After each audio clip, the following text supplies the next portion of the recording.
విశాఖపట్నం జిల్లా సింహాచలంలో అంగరంగ వైభవంగా సింహాచలం వరాహస్వామి వారి నిత్య కళ్యాణం ప్రారంభమైంది. ఈ ఉత్సవాలకు అధిక సంఖ్యలో భక్తులు పాల్గొన్నారు. ఆర్జిత సేవల్లో భాగంగా అర్చక స్వాములు ఉత్సవమూర్తి గోవిందరాజస్వామిని ఉభయ దేవేరులతో మండపంలో అధిష్టింపజేశారు.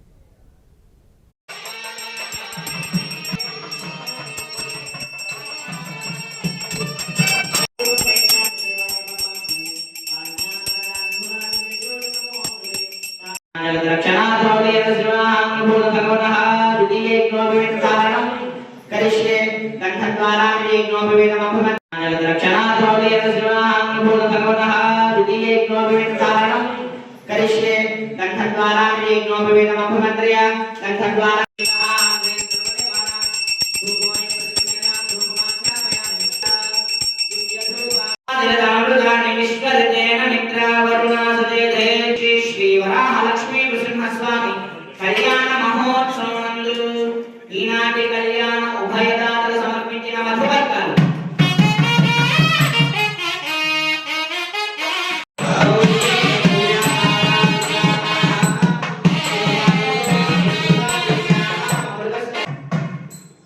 స్వామి యొక్క పాద ప్రక్షాళన తీర్థాన్ని మీ శిరస్సు మీద ఉంచినప్పుడు ఒకసారి శిరస్సు ఉంచి నమస్కారం చేసి ఆ తీర్థాన్ని గ్రహించండి. తర్వాత